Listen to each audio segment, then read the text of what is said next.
I believe the direct benefit of building a brand is almost zero. There's so many people say, oh, you need to build a brand because then when you're known and your customers love you and all that.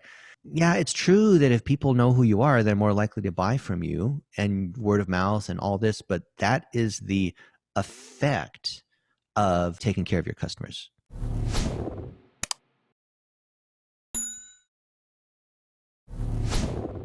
Hey everyone, welcome to another episode of Perfectly Mentored. I'm your host, Jason Portnoy. My guest is the CEO of BlitzMetrics, Dennis Yu. You've probably seen him across social media. He's an internationally recognized lecturer in Facebook marketing. He's spoken over 730 times in 17 countries, spanning 5 different continents. He's been featured in the Wall Street Journal, New York Times, LA Times, TechCrunch, Fox News, CNN. When it comes to digital marketing, Dennis Yu is very well known and an authority in this space. Pleasure to have him on. You're going to love this one. If you're in any marketing and you're trying to grow your business, this is the episode to listen to. Check it out. Dennis, welcome to the show. Really good to have you here. Thank you for doing this.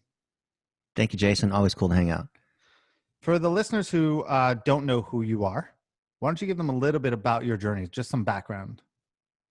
I built the analytics at Yahoo, a search engine, 20 some years ago, one of the first employees. So I'm a data and analytics guy, and I've always felt that everything is measurable.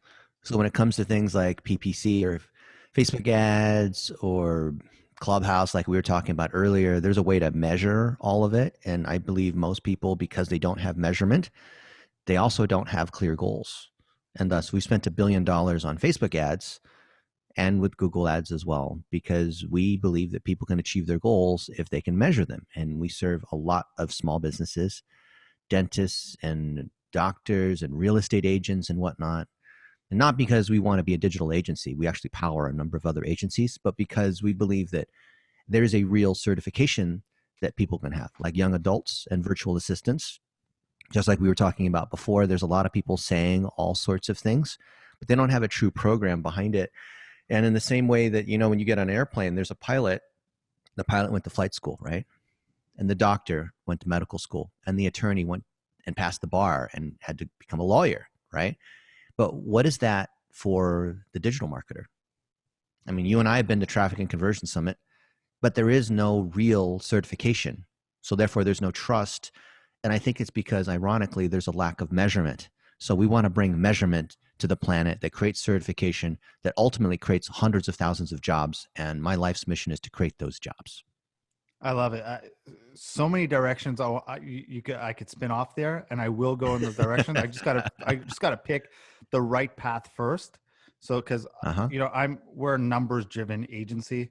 I believe numbers tell a story, and we're results based, and we know how to analyze those numbers. So I agree with you. I also think, you know, businesses, for the most part, businesses don't have any idea of what winning looks like. So they put they abdicate their responsibility, thinking that they're delegating, but they're in fact abdicating by hiring an agency to build their business, but they don't even know what winning looks like. So many ways I want to take it, but we're going to start here. Clubhouse, right? I want to start with Clubhouse. That's my choice. If I forget anything, I'll have to live with it, but I'm going to start with Clubhouse. You're a big fan of Clubhouse. What's so special about it for you? It's the networking. It's what other people say. And it's not because of the number of followers that you're able to generate. I've been able to have great one-on-one conversations with other people, not because it's a podcast and other people can hear, but it just so happens to be that it'll be Ty Lopez pops into my room and we'll have a chat, or Grant Cardone, and not necessarily the most famous people, but I've wanted to meet other doctors. I've wanted to hire other people. I've wanted to meet certain people. And because I have a large enough audience, these people will come onto my stage and I can have a chat. And it just so happens to be that because I have that audience, these people will come in, and it's been great. I did one 2 days ago for a university, and it was hosted by Stu Kent, which has a platform to teach social media for students. And we had hundreds of professors, and we were teaching digital marketing, and it was just a great opportunity. It was teaching. It's a huge teaching and podcasting and interviewing opportunity. I've got one later today with the Entrepreneurship Club, and that's got hundreds of thousands of members. Clubhouse is built around clubs, and there's rooms inside clubs, right? And we have hundreds of entrepreneurs that pop in. And it's just so awesome being able to learn about other people. I thought at first that Clubhouse was about you needed to be an expert to talk about a particular topic. But now I realized I can literally spin up a room saying, talking about X, and X is something I want to learn about. And that will attract people into the room, and I can ask them questions and be kind of a good interviewer, like a Larry King, right? Not Larry Kim, even though he's a friend of mine. And or Jason Portnoy, right? Like Jason Portnoy, yeah, that's what you're doing. So I'm if you want to ask kidding. people about I'm just kidding. Clubhouse, yeah, I'll wait to till the learn end of about this Clubhouse. podcast before I ask you to comment on my interviewing skills. So it's great, if you're willing to put yourself out there, you will get what you want, but you need clarity. For example, we need more account managers to run our various agencies. So I've put rooms out there that will say hiring account managers or interviewing account managers live. Come join us, right? And people will come in and I'll say, welcome, Jason. Tell us about your background. I'm just live interviewing people. awesome. Whatever the question is, you can find it on Clubhouse if you are skillful enough verbally. So I'll ask the obvious question that probably most listeners will have. Easy for Dennis Yu to say he starts a room and 1,000 people join it, or 100 people, whatever it is. Yeah.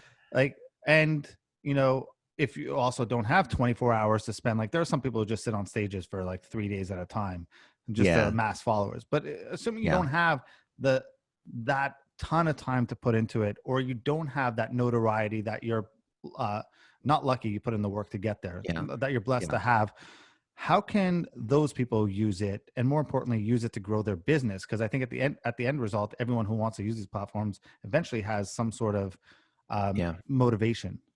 Yeah. Well, the first step before you can host a room, before you can start your own club, before you can draw that kind of audience, is you have to build that network of people that know who you are. That way, when you go into a room in Clubhouse, people recognize you. So I go in there and I know a lot of these other people, and it has nothing to do with Clubhouse. It's because we've been friends for years. My buddy Michael Toothman is a professor at UC Riverside, and I've known him for many years. And he pops into the room, I recognize him, and I immediately put him on stage. So you have to leverage your network. Find where your network is. When you join Clubhouse and you go to the invite section and it shows you who to invite, do you know what prioritizes that algorithm? No. The number of connections that you have in common.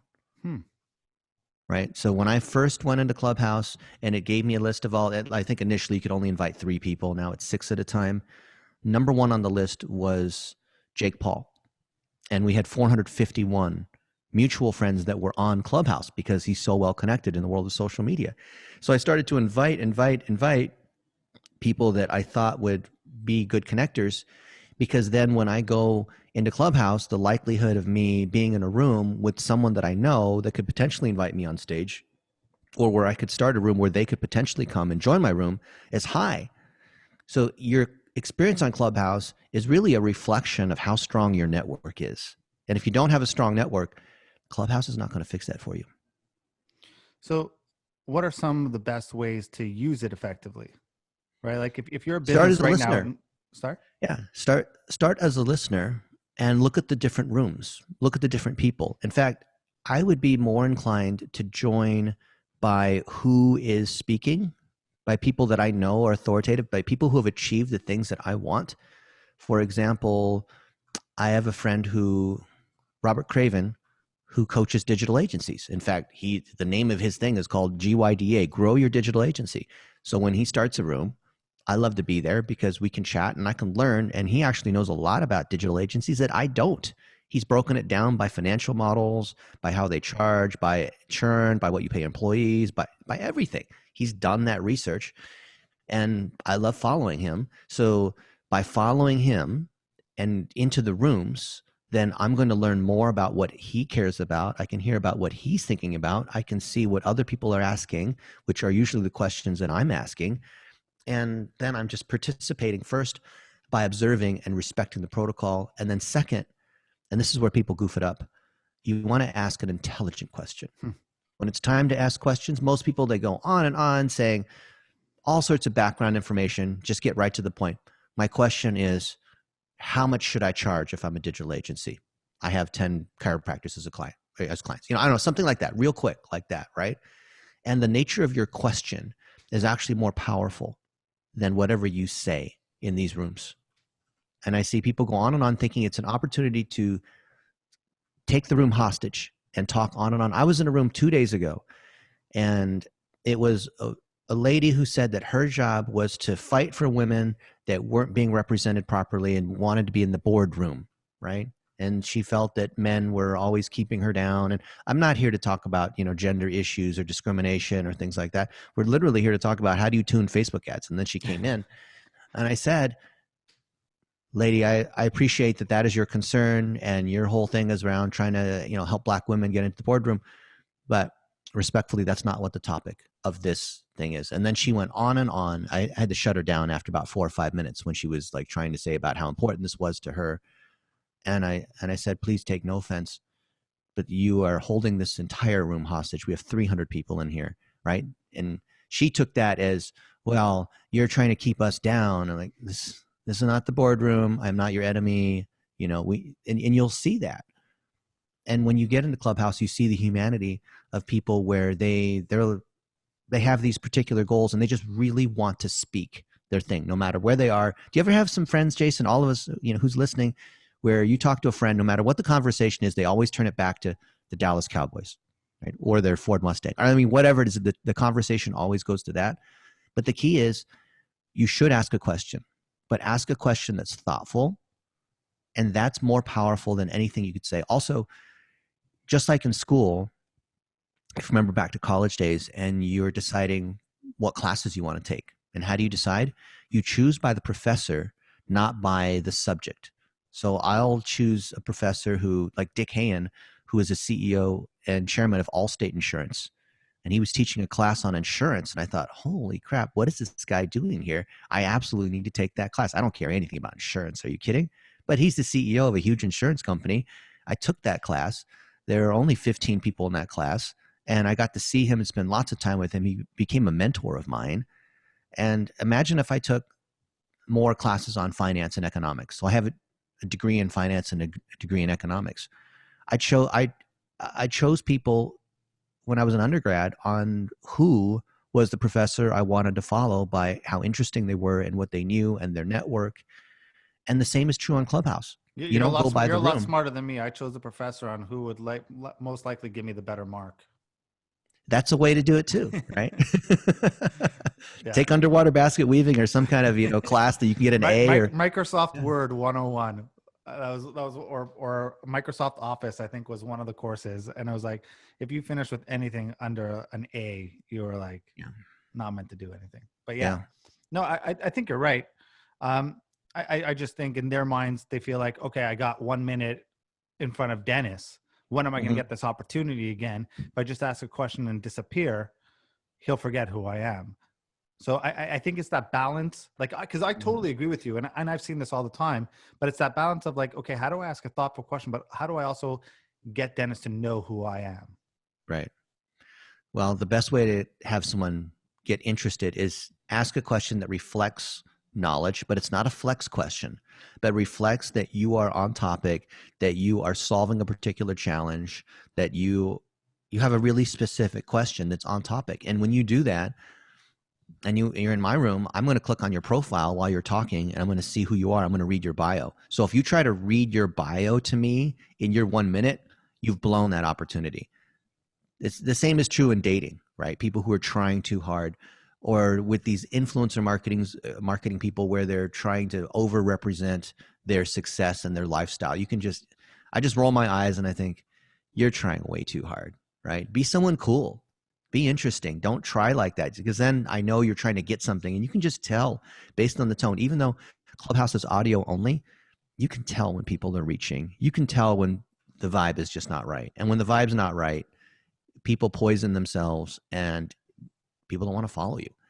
And the thing is, when you speak your question that you should be able to do in 10 seconds, the audience can tell your vibe, which is kind of nonverbal, even though it is audio. And we'll usually ask follow-up questions. Oh, awesome. Cool. So tell us about your lifetime value of your customer. Tell us about what's been working and what's not working. There's other follow-up questions that me and the other speakers on stage will ask. And that's an opportunity for you to be able to give more detail. But that's something that people don't know. We could do a whole session on how do you ask a question intelligently in Clubhouse. I don't think that's just Clubhouse. I think that's just in In general. general, yeah, In general, that's people true. need to know that. Yeah, when you run an agency, if you're a digital marketer, you're collecting content, goals, content, and targeting out of that client. How do you skillfully collect the items that you need to succeed? Which is at the same time setting expectations on delivery. Yeah, it's also, I mean, one of the giant rules of sales, right? You want better quality answers, ask better Yeah. questions, right? So Yeah. for businesses that are listening right now, how important is it to build a brand these days and to be seen across all these platforms? Like someone like you, you're across all these Yeah. different platforms. How important is Yeah. that? Yeah. I believe the direct benefit of building a brand is almost zero. There's so many people say, oh, you need to build a brand because then when you're known and your customers love you and all that. Yeah, it's true that if people know who you are, they're more likely to buy from you and word of mouth and all this, but that is the effect of taking care of your customers. So when you take care of your customers, when you elevate your employees, when you're so awesome in the products and services that you have, that then that causes the effect of people saying how awesome you are, creating referrals, typing in your name on Google, whatever it is that drives the measure. By the way, that's the best measure of your brand. How many people are Googling you? You could say you have a great brand. You could have 10,000 followers on Instagram. That doesn't mean a thing. The real measure, which you can't fake, is how many people are typing in your name, your company name, your name. Seriously, it's easy to tell. I was just using SEMrush before we started to look you up, Jason, and see what people are typing in and see what you are known for and see Sex tape number one is what you how's told me, that. unfortunately. It's Not number mine, six. but But yeah, yeah. Oh, number the sex six. tape. So there are 5 other ones apparently. Yeah, before that one. But it's interesting because the Google is a mirror. It reflects what it is that you have in terms of brand power and what people, doesn't matter what you say, it's what actually the audience is saying. So ironically, the way to answer the question or think about personal branding is not talk about me. Oh, look at me. Personal branding, I define as the sum of what other people say about you. So And, you- I don't work on my personal brand. I let other people do it for me. which I think is the right way. But I just want to make sure I clearly understand. Aside from just having other people talk about you, your brand is pretty much a byproduct of having sales, having a viable business, taking care of your customers, having a good product and service, Yeah. all that, right? Like if you have all Yes, that, you will exactly. build a brand. The mistake people make is they focus on building their brand as if that's some activity. No, it's not. Take care of your customers. Do that, and they will do the work for you. Really. Say thank you to your customers. All I do all day long is say thank you. I had a big room last night in Clubhouse, and Dr. Sean Dill came into the room, and I immediately put him on stage. And I found an apropos way to have him answer a question, and I made it about him because I said, well, I could, people would ask a question, they'd come up on stage, and I say, I could answer that, but the person who really knows is Dr. Sean Dill. Sean, could you answer that? And he comes on and he answers the question marvelously because he's a client of ours, but he's also marvelous in certain areas. He, for example, is the founder of the Black Diamond Club. So he's got 700 paying chiropractors. He's the most successful chiropractor on the planet right now. By his following, by the conference that he has, he's an investor in one of our companies, and I'm elevating him, not just because he's a friend and an investor and is involved in our company, but because he truly has the knowledge and truly has the experience. So when people say, how did you hold a conference that had hundreds of people during the pandemic? He can answer that. How do you sell chiropractic care? How do you open up a franchise and have lots and lots of doctors across the country become part of your franchise? He can answer that question because he's actually done it, which is what you and I were talking about before you press the record button. You want people who have actually done the thing, not just want to talk about the thing, but can speak from that direct experience. So when I interview other people and bring them on, then that makes me look good because these are people who have that direct experience. My buddy AJ Wilcox is number one in LinkedIn ads. He's the one that LinkedIn chose to teach the course on LinkedIn, and he's been doing LinkedIn ads since the very beginning, super knowledgeable. We've hung out at LinkedIn headquarters eating their food, which is not as good as Facebook or Google, but it's still good. And when a question comes up on LinkedIn ads, I'm pushing people to AJ. Now I say, I think I know the answer to your question, but the best person is AJ Wilcox. And so you see how I'm elevating other people. I'm giving them credit because they truly deserve the credit. This guy, AJ Wilcox, has spent way more money, has way more experience on LinkedIn ads than I ever have. So there is power in bringing other people up with you and not pushing them down. But I think something that you're talking about, which also I think there's a lot of power in, is also saying when you don't know, right? Like, Yeah. and just being able to not feel like you always need an answer. But nowadays, I feel like, especially in our line of work in the digital marketing space, everyone always feels that Yeah. they need to have an answer, and they're almost afraid to say "I don't know," because "I don't Yeah. know" would mean like, "Oh, you're not good enough." Well, the funny thing is, 99% of things I don't know. But if I don't have the answer, I just Google it. Yeah. I remember when I was at Yahoo over 20 years ago, and I forgot what it was. We were in a meeting, and one of the engineers on my team said, "Oh, just Google it." And I said, "You said what?" He said, "What?" And then we were sending things to each other using Gmail because it was faster than Yahoo Mail. And I thought, this is not right. And then a lot of the people who are on my team that had built the analytics at Yahoo, they went and built Google's analytics because Google didn't have any analytics. Google just had a search engine, and it wasn't until they had users with logins. Because if you guys remember, if anyone here is old enough to remember, when Google first started, in the first 7, 8 years, whatnot, they just had a search engine. There was, until they had Gmail, there was no idea of a logged in user. Therefore, they didn't have the ability to serve intelligent ads because that ad serving is based on a user being logged in, and what that, and then you can tie together all the things that person did versus just someone who does a search and you have to try to personalize. It's like not enough information. I But remember when Gmail was yeah, invite only, like yeah, Clubhouse, and I had to yeah, pay a friend because he had one invite, and I paid him for yeah. for Gmail, and he created some weird email address, and what a waste! I had to use that for like 3 months until I was able to invite myself. So I remember. There's so many platforms though. So if you're a business listening, right? You Mm-hmm. have Clubhouse, you have TikTok, you have Snap, you have Facebook. Yeah. Where do you start when it comes to, let's say, growing your business and getting sales and leads? And I guess Yeah. the question I'm kind of asking you, what are some growth tactics and strategies on marketing your business? Jason, I wish I could say your answer is you need to spend 30% of your time on Facebook and 50% on LinkedIn and 10% on Twitter, or whatever the balance is, which is the average size of the networks. But that would be the incorrect answer. That would be, for a patient that comes in, me giving the same prescription to all of them, even though they all have different conditions. And the correct answer for you is, where is your network? Where are your customers hanging out? Wherever they are, I'm going to meet them. If my customers are on TikTok and Snapchat, I'm going to go to TikTok and Snapchat, right? And it's very easy to tell where your customers are. And it's not the same thing as where you are. So I'm on your podcast, and I don't want to be on video. I don't like to speak. I can do it. I've spoken on plenty of stages. It's not like I'm not competent, but it's not my preferred thing to do. But I know that for me to reach other business owners and to reach other digital marketers that want to learn how to do digital marketing through our certifications, I know I need to be on these podcasts, right?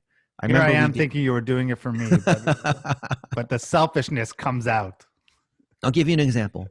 So we had Lane Bryant as a client for a few years, and Lane Bryant sells plus size women clothing, for larger women. And ironically, their head of marketing is a man, and but the rest of his team is female. And I didn't know anything about Lane Bryant.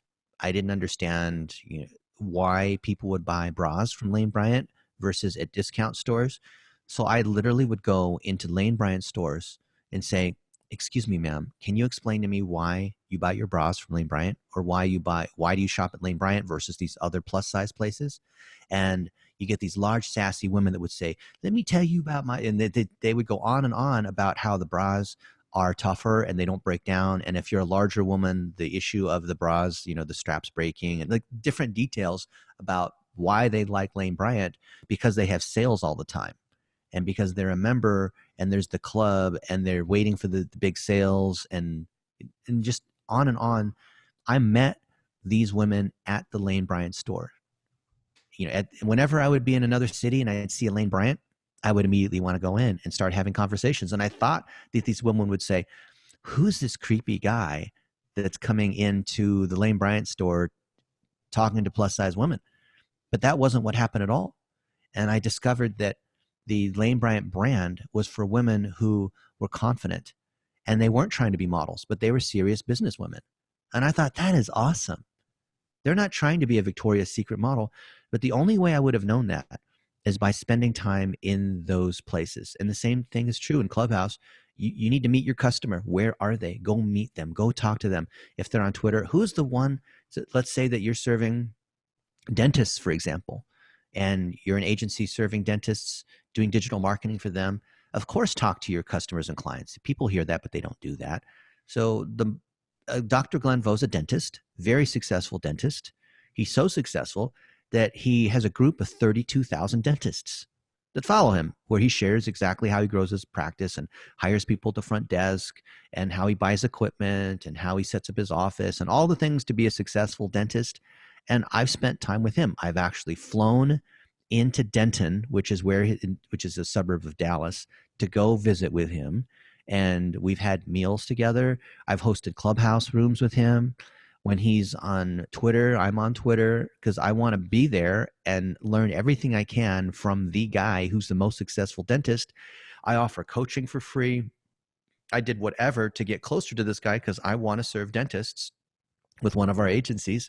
And then he starts wanting to serve me. And he literally is my dentist. I flew into Dallas 2 weeks ago when they had that crazy ice storm that knocked out the power and all that. And so I was stuck there for 4 days because there was no electricity. I sat in the dark in the hotel room because I couldn't leave, and there was, all the restaurants were closed.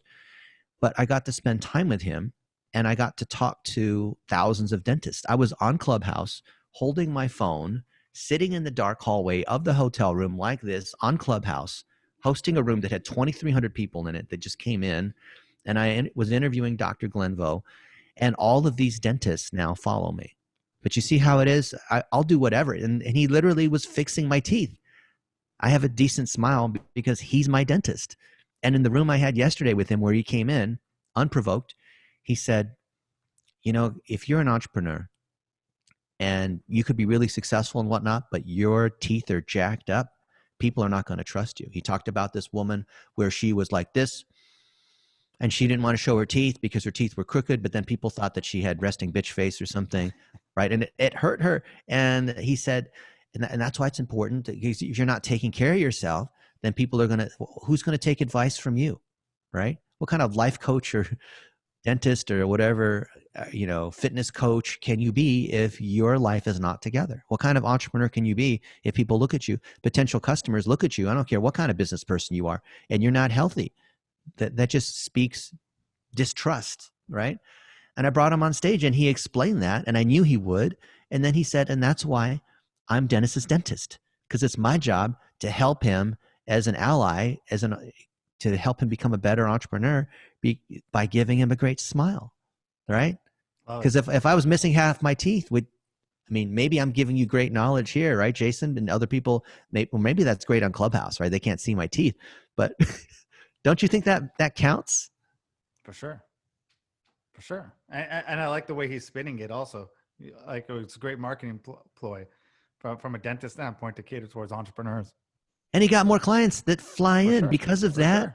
People were reaching out to him. And so he has well-known entrepreneurs that maybe they know who I am, and they're listening to Glenn Vaughan. They're like, yeah, I know I got like 3 dentists within a mile of my house, but I'm flying to Dallas because Dr. Glenn Vaughan is going to be my dentist, right?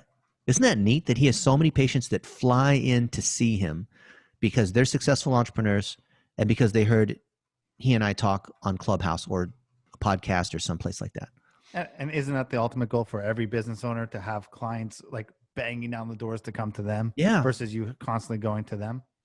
But here's the irony of it. When I've interviewed him on YouTube Live, or I've been in his group or spoken at his conferences. So before COVID, he had conferences, which is really awesome. I would talk about what we've done together. I would elevate him as a smart digital marketer who's also a dentist, and how if you're a dentist, you're going to trust Glenn Vaughan, not me, not Jason Portnoy. You're going to trust the actual dentist who's successful because you want to follow someone who is one of you. And so I would bring up that point and talk about how Glenn Vaughan is successful in his marketing. And we look at his stats. We'd look at how he does his marketing. We talk about his techniques. But not once am I asking about What kind of equipment do you use when you drill people's teeth?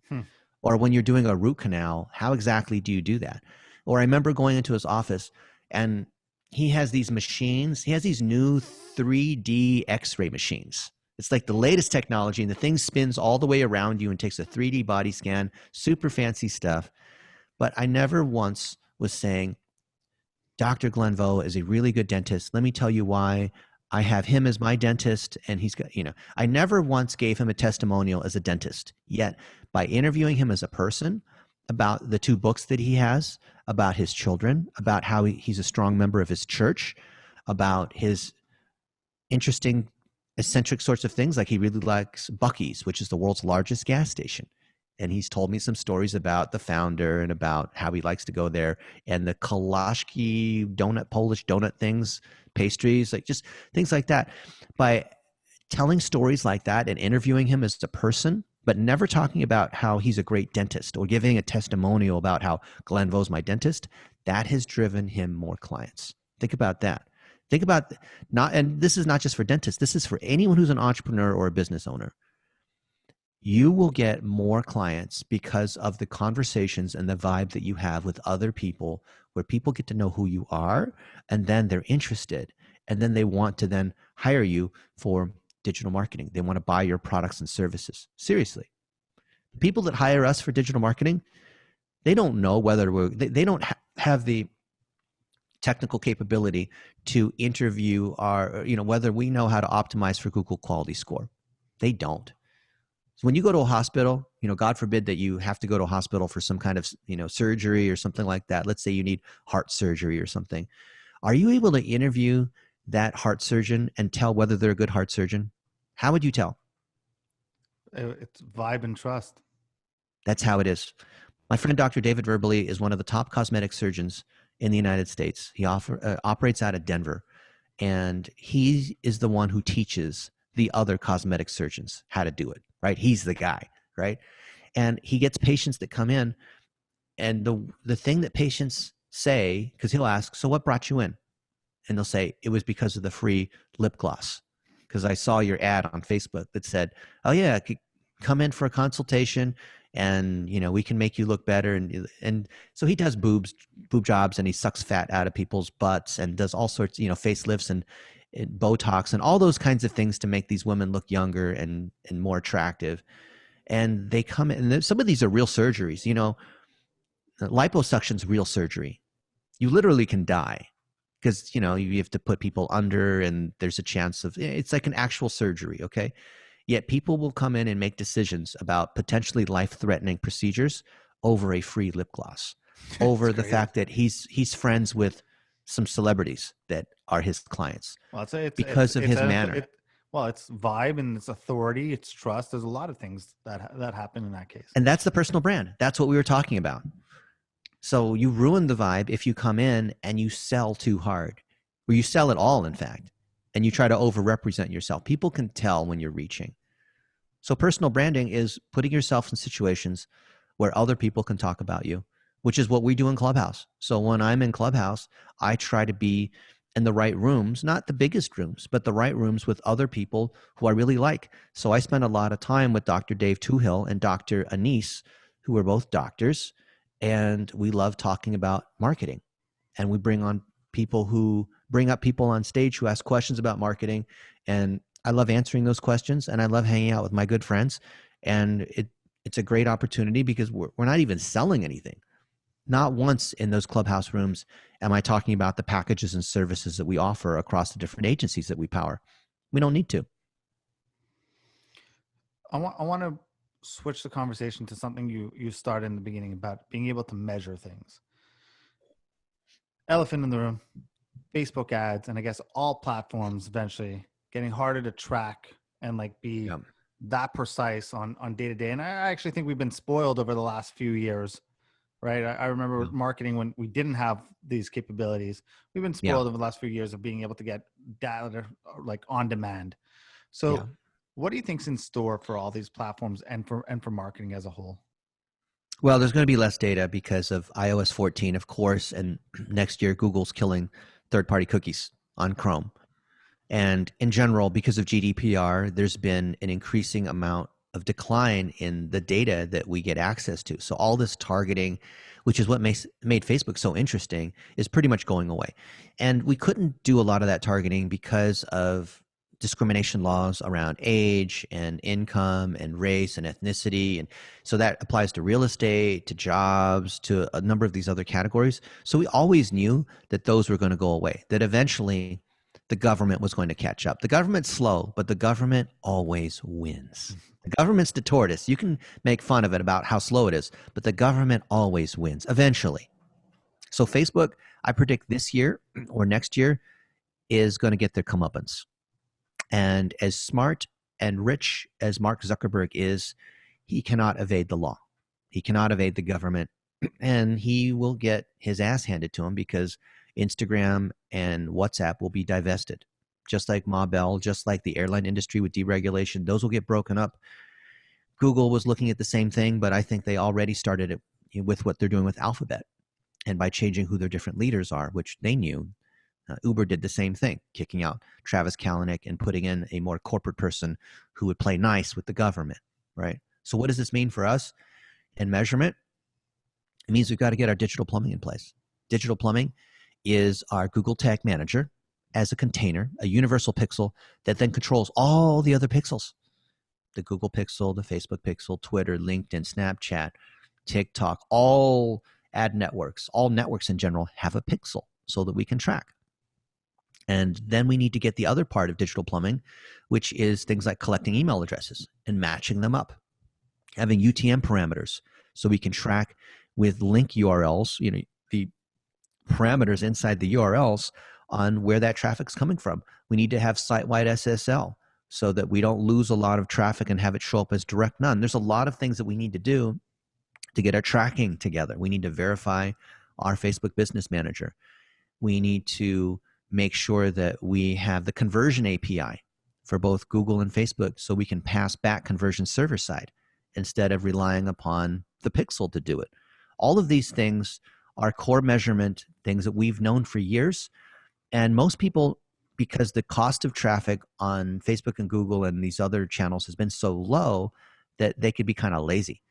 And the systems have been so smart about optimizing, Google and Facebook primarily, because you can optimize to a conversion. I need conversions at less than $20, or I need an ROAS of 350% and whatnot. The system will optimize for you, which has caused people to believe that they're better marketers than they actually are. It's just like when you're an investor in the stock market and the stock market's just going up, you feel like you're a really smart investor. Any dum-dum's going to make money when the market's going up and going up, right? Well, guess what? Things don't continue to go up forever. And things, I don't mean to be a pessimist, but we will definitely have a crash. It will happen. And you're going to see a crash with these ad networks. But the thing is, the crash doesn't affect everyone equally. Some people are going to get hammered, and some people are going to win real big.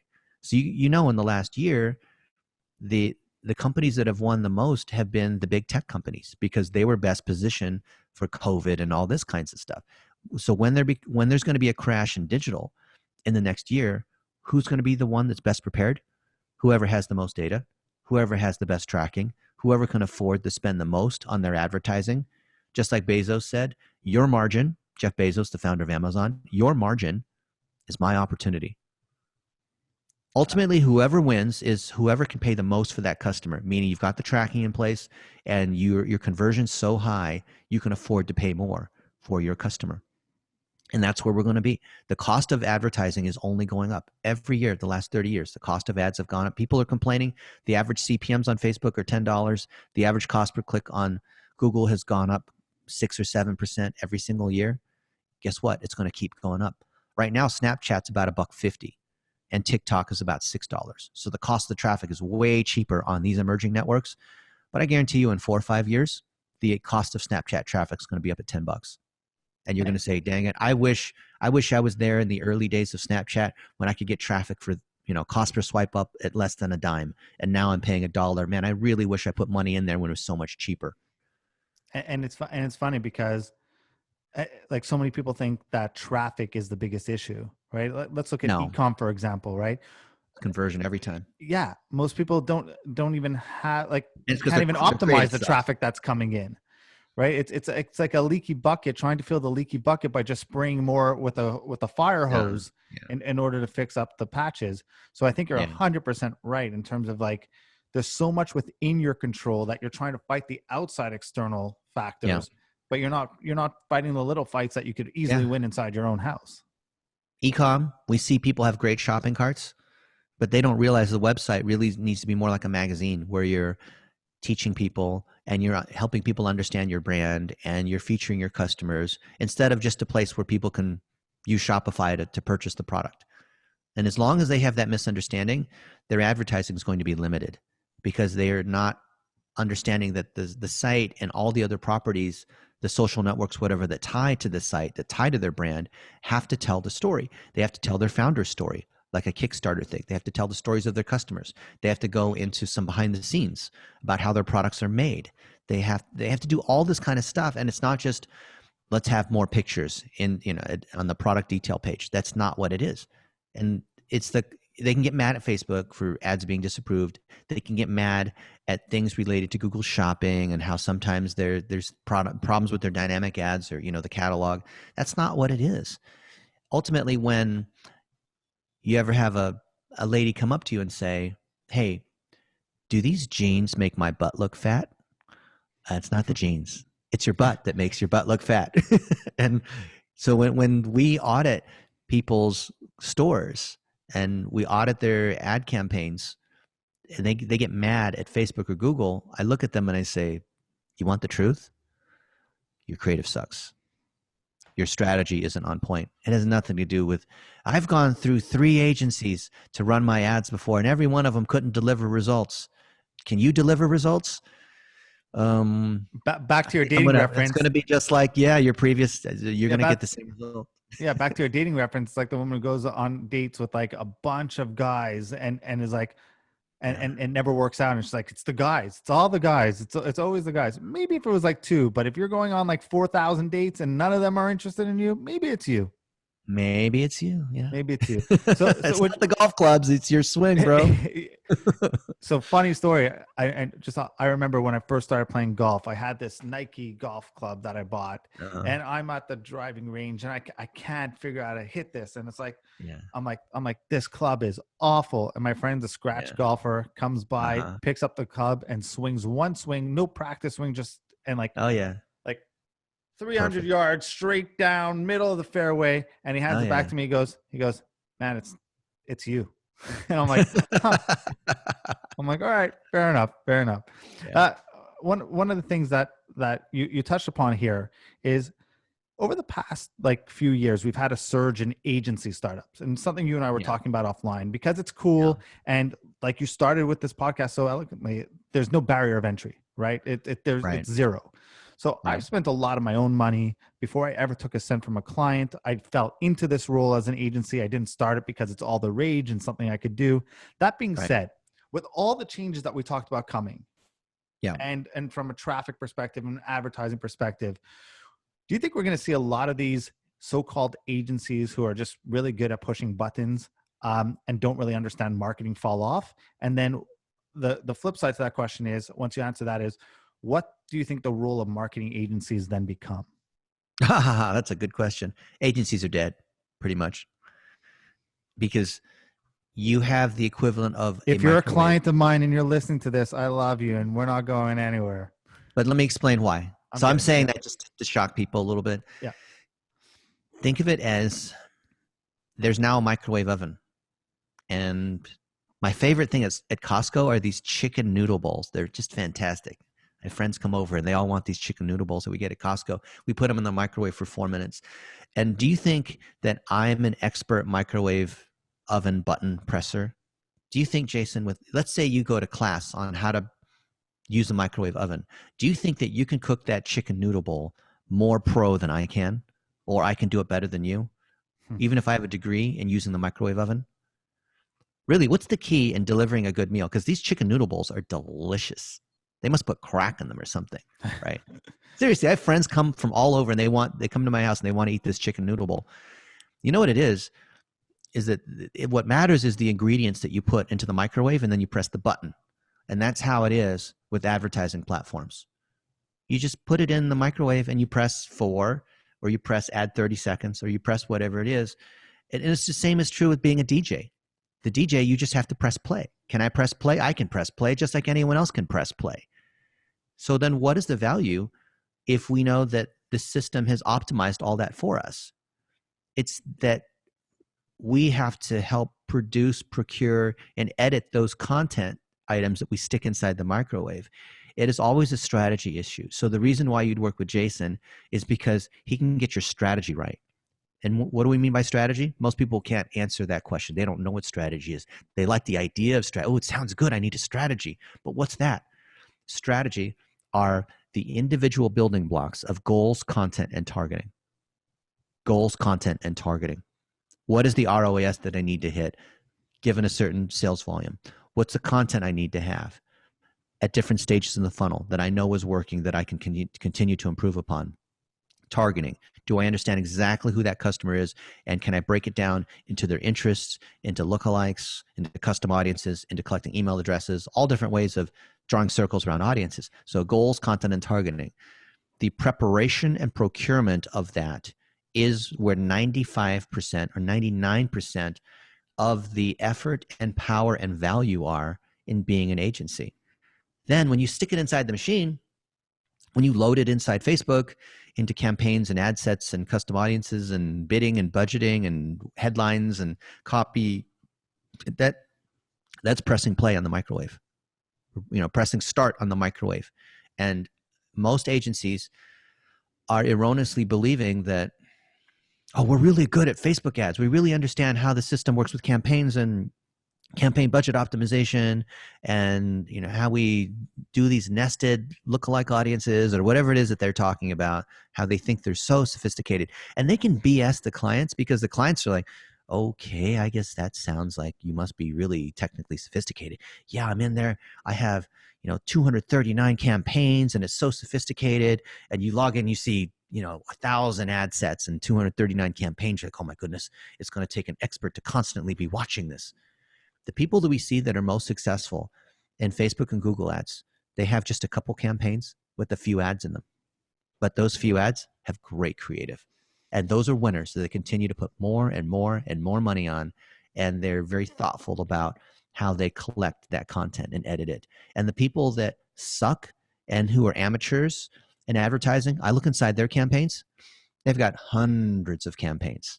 And they have no idea what they're doing. They're just blindly throwing stuff at the wall and thinking how sophisticated they are. And we've had meetings with Facebook where we talk about these people. We make fun of them in a nice way and say that they're constantly touching. Like, imagine you're a gardener and you plant the seed. And 6 weeks later, you're going to have a tomato plant that makes tomatoes and this kind of thing. Imagine you plant the seed. And then, Jason, every hour we dig up the seed to see if it's been growing, right? And after a couple of days, we dig up the seed and say, this tomato plant seed guy is a scam because I don't have any tomatoes yet. It's been 2 days and I've been watering it. I've been taking care of it. I even gave it a week and I don't have any tomatoes yet. I went to the gym and I worked out for 3 hours really, really, really hard, and I don't have 6-pack abs. So this whole thing is a scam. No, man, it's because you don't understand the technique. You don't understand how to do it. You don't know how to hit the golf club. It's not the Nike club. You don't know how to use it. So it's never the equipment. You're going to see that people constantly think they hide behind the equipment. They hide behind this technical bibble babble, just like the SEO people. Almost all the SEO people are scammers. I know. I worked at a search engine. My job was to catch people trying to trick us, right? All these digital agencies, until you move to truly understanding client strategy, you're going to be scamming other people and just getting in the way. Even if you are intentional or you really want to help people, that's called friendly fire. Friendly fire still kills. And agencies don't really, it's just like travel agencies. Do you remember when you before you could go online, you had to go to a travel agent? You might not be old enough for that, or maybe you were. I remember. Yeah, you had to. I have a nice young face, but I'm older than I look. But you had to go to a travel agent, and the travel agent would actually do the fair quote for you. Say, like, okay, I want to go to Hawaii. Okay, what dates? And they would punch it into the thing, into the terminal, because they had to have this big clunky terminal. They had the license to pay them all this money for. And then you would just go there anytime you wanted to find out what, going to Hawaii or playing golf or whatever. But then there was the internet. And the internet made it so that you could just go look at it yourself. So why would you ask the travel agent to type that thing in there for you? The same is happening for digital agencies. Why would anyone have to go to a digital agency when they can just press the button themselves? And which is why I always think when I first started off, I thought there were way more technical media buyers than me, right? Who understood things from a more technical side. But I think where I made up, where they lacked, was Yeah, overall marketing knowledge. there it is. And if I brought the overall marketing knowledge of why people sell, I think that trumps being able to push fancy buttons and your latest manual bidding strategy or your Yeah, latest lookalike audience stacking, whatever it is. I think that trumps it. Now I'm right. lucky we have an agency with media buyers who understand things way better than I do from a technical standpoint and from a Right. marketing standpoint. But I always think uh, what always helped me stand out a little bit was I come from a marketing side of things and not Yeah, from a just the latest hacks or strategy side of things. that's right. So that being said, I want to start wrapping it up. But that being said, I want from you, Dennis, I want the top 5 marketing secrets from you. I mean, if you could speak to Secrets. entrepreneurs and only give them 5 tools, tactics, strategies, whatever it is to grow their business, what would they be? Number one, hire virtual assistants. We have an army of virtual assistants that do menial things driven by our checklists, and they are doing things that the software can't do. The VAs are just one step ahead of the software. That's our little secret there. That's how we get so much stuff done, because we produce content, but it needs to be edited, needs to be distributed, it needs to we need things done to it that the software out there can't do yet. So one is VAs. Number two is elevate clients. I do this all the time. They view it as PR. They view it as this additional bonus that has nothing to do with the retainer or a rev share. But by doing that, I'm able to establish who I am in the industry, and I'm able to attract the right people that we call a lighthouse. So when we put Dr. Glenn Vaughan out there, then that's going to attract other dentists. So whoever you're interviewing, intentionally do that because you want to attract another 100 people just like that. So whoever's buying your products and services, they're not, Michael Jordan with Hanes underwear, George Foreman with his grill or whatever, but who is that ideal customer? Keep interviewing that particular person. 3 is I read books outside of marketing. I don't read marketing books. My favorite book is Snow Crash by Neil Stephenson, because that tells me where AI is going, even though the book was written many, many years ago. I read science fiction selectively because that tells that science fiction authors are a step ahead of where current entrepreneurs are. Entrepreneurs are monetizing what is available in the next 5 years, economically viable. But science fiction folks are maybe 10 years ahead. They're just unfortunately not monetizing right now, but that's where I get my ideas. That's where I learn. That's where I know where things are going. 4, I mentor other people, because that is how I'm going to compete. And it's always a labor skill competition. Anybody can copy your software or your business strategy or try to take your customers from you or work harder than you, but it's the quality of your team. I don't care how hard you work, how smart you think you are. The person with the better team is going to win. And when I talk to entrepreneurs across a range of categories, very successful people, some of these folks are billionaires in completely different industries. Like one of my buddies runs the largest, well, he's a billionaire and he runs the coconut processing. So if you drink coconut water or whatever, it's odds are it went through one of his factories. He and I also say it's about people. Colin Wayne Ehrman, CEO of Redline Steel, largest home decor manufacturer in the United States, fitness bodybuilder guy too. What do we talk about? How do you hire, train, fire, manage the best people? I can go on and on. Bill Harnish, hedge fund billionaire, Wall Street guy, the last 20 years, has a house that's over 100,000 square feet. And his other house was also almost as big. Crazy. What do we talk about?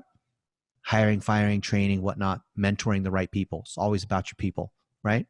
So that's 4. Number 5, the most powerful one that no one seems to talk about and no one seems to have is your checklists.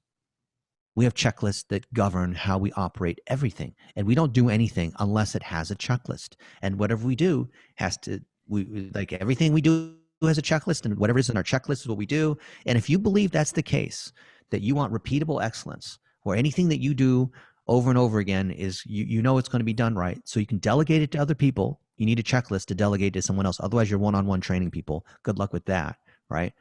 Then you realize you have this particular realization. Everything that you do, you need to turn into a course. Not because you're trying to make money selling courses on how to become rich or be a millionaire, but because you need it for your own dang operations.